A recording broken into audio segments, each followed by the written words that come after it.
I'm going to show you the top 5 things that we're doing in the St. Louis market to double the revenue of our competitors. Not their revenue. Their revenue is not getting doubled. Our revenue is double their revenue, all right? So here's what we're doing. Let's go through this case study real quick before we dive into it. I'm working with a large short-term rental investor, and by large, I mean he has a lot of short-term rentals throughout the country, and in particular in St. Louis. There's 10 currently there that are being operated, and before my team arrived and started helping him run his properties, he had 7 that were being operated by a local short-term rental management company there. So early this year, my team came in and took on the next 3 that he brought to the market. We stood them up completely, we furnished them, designed them, and operate them. And the other 7 that were previously that he acquired and renovated, their team did the same thing. They stood them up completely, furnished them, designed them, and are operating them. So this is a really great case study between 2 different methods of operation. And spoiler alert, our properties are doing much better than the competitors by a pretty big margin. And I'm going to show you what I think are the 5 most important reasons that this is happening. Okay, so what we have here is the revenue history for this year, starting in January 2024 through August, the total revenue brought in by each property, all 10 of them. Okay, so that's what this matrix here represents. When it's a $0 month, that means the property just wasn't listed and was generating 0 revenue at that time. All right, so 4 of them were up and running, and then a handful of them, these 3 in particular, right here, came on at the same time that these 3 did, or right around the same time.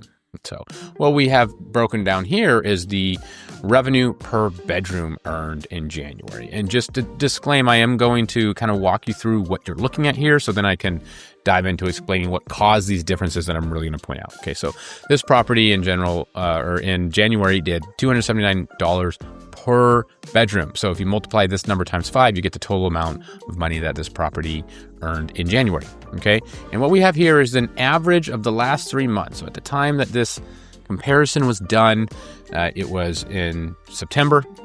And so we looked at August, June, and July, and those are historically the busiest months of the year. So it was a really good measure, or at least case study, of how well 2 different approaches to management and operating short-term rentals, what those differences produced in terms of finances. All right.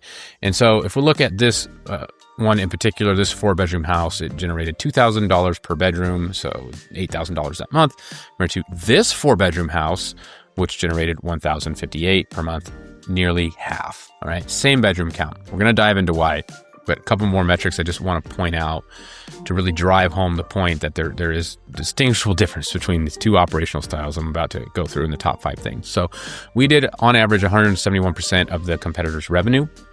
All right, so if we average all of these and then take our average of these 3 and divide it by the average of these 7, it's 100 or 1.71. They did 58% of our revenue. And then individually, this property did 184% of the average of these 7.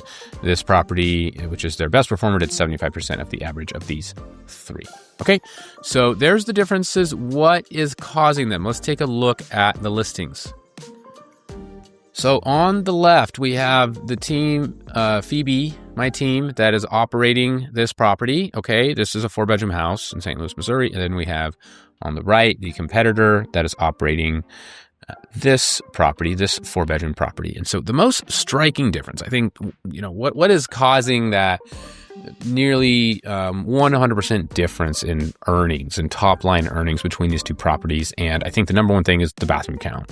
I consistently see bathrooms in every market across the country being one of the most, if not the most important determinant of how much money you make. People that are on vacation like to have as many bathrooms as possible. That's got to be true, because I see it everywhere. So this is no one's fault, but probably the investor himself, right? Maybe he made a bad decision here, getting a house with so few bathrooms, or renovating a house and not thinking, where can I put another bathroom? Because if this was 2.5, it would definitely be performing better than it is at 1.5. Probably still not as good as 3.5. More bathrooms better. You cannot have too many bathrooms. Guests want to shit all day. Let them. Okay, so go ahead and get that out of the way. I think that's the number one thing. So number two thing, and I'm not necessarily saying this in rank order of what things are most important, although I would say that bathrooms is probably the most important thing out of the 5 that I'm going to talk about. Number 2, cover photo. This is what gets people to stop scrolling and click on your listing and explore further, okay? This cover photo, and this is a consistent thing that this operator does across all their properties. The first picture is always the front of the house. Frankly, no one cares. No one cares what the entryway to the house looks like. They care about the things that are on the inside that they're actually going to use often, right? They're only going to use this entrance when they come and go. They're going to use this bed here all night. They're going to sit around and watch this Walt Disney show in this living room probably often. And there are also going to be people that hang out in this bedroom that has a bunk and a TV. All right. You have no idea what's inside the house when you're just looking at the entrance. So that your cover photo is super important. It at least gets people to stop scrolling. And then what else is in those photos is also super important. And another feature that helps get people to stop scrolling is color. Okay. So if we look at this on the right, it's dark tones throughout. Not a lot of eye-popping color that really gets you to stop and say, what is that? I mean, here's a little thing that's really, off color compared to everything else. And this little pillow, a little bit of blue here, but not much, not a whole lot of stuff that makes you stop and look when you got all of the windows with these colorful drapes, green furniture, not just accent pillows, accent furniture, right? That really stands out in the photography. Yeah, we still got some dark tones in there, but plenty of color that really just gets you to stop and look deeper and see, wow, what is all here? And distinguish, this extra blanket at the foot of the bed compared to the whole bed, right? All the types of little things like that. Even in the decor, we throw in color. And by the way, there is consistent color theming too, yellows and purples and oranges throughout. You'll see that if you really look. These are the type of things that really just get people to stop. And I think it also gives people a warm and fuzzy about what they're going to experience here. Oh, wow, this person was really thoughtful about making this place look nice. I wonder what else they were thoughtful about. All right. So I think a better job is done here. And this is also a very consistent difference I see across the entire portfolio of 10 properties. Next thing is the amenities themselves.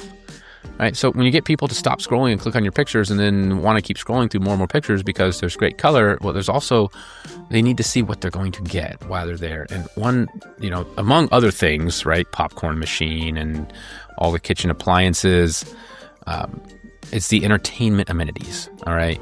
And so let's go to the top floor of this property where there is a air hockey, there's a foosball right there, there's a pool table right here, there's an arcade right here. It's like this loft area with still also has sleeping. You can throw the kids up there, you can stay up all night, who cares, right? This is basically the attic.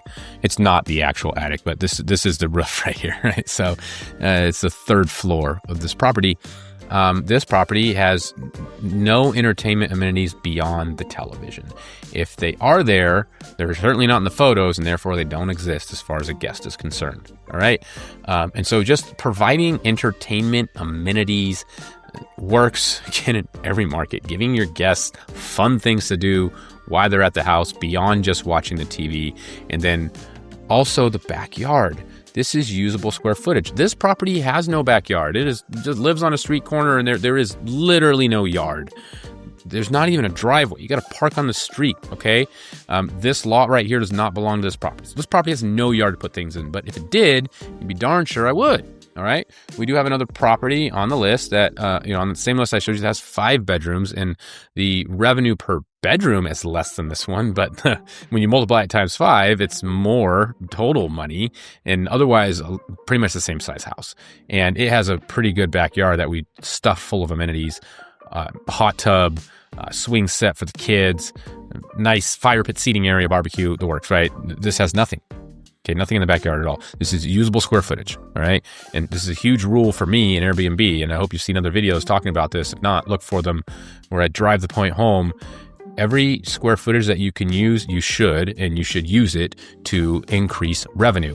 You can increase revenue by using this backyard, all right? Throwing something in it, something as opposed to nothing. Family friendly is always a good idea. No one's gonna be mad at you about that. Throw in a swing set, throw in a hot tub. Also, no one would be mad at you about that. At least a barbecue. Let people go outside and cook and sit down somewhere. There's nothing here, right? So a lack of amenities, not just at this property, but across all of them, it's just not a thing this operator does. And I would say that that's probably the number 2 thing, or a very close second, or to bathrooms, right? It might be as important in this situation in terms of explaining that discrepancy, how they're doing nearly half of the revenue that we're doing across the board, because not all of their properties have a low bathroom count. Just this one in particular. So, I wanted to kind of expose how important the bathrooms are, but there are also other things, and in a lot of the other properties where bathroom counts are even the same, the discrepancy is less, but nonetheless, it's there. And I think it's largely due to the last two things I addressed: design and color, and then the amenities that your guests have to use. So that's it for now. There are other things too that are important, but those are the biggest 5 that I saw, and I just wanted to share with you. So I hope that was helpful. Hope you find it valuable. If you want more types of case studies, or you have questions, or you have things that you want me to talk about, please feel free to comment or DM me. To do that, I am here to provide as much value as possible. My goal is to provide you better value, better actionable information than you would get from a paid course or a coach, and just give it away for free. So please feel free to reach out to me and ask me any questions you have, and I'll do some kind of expose for them on this channel. Thanks for watching.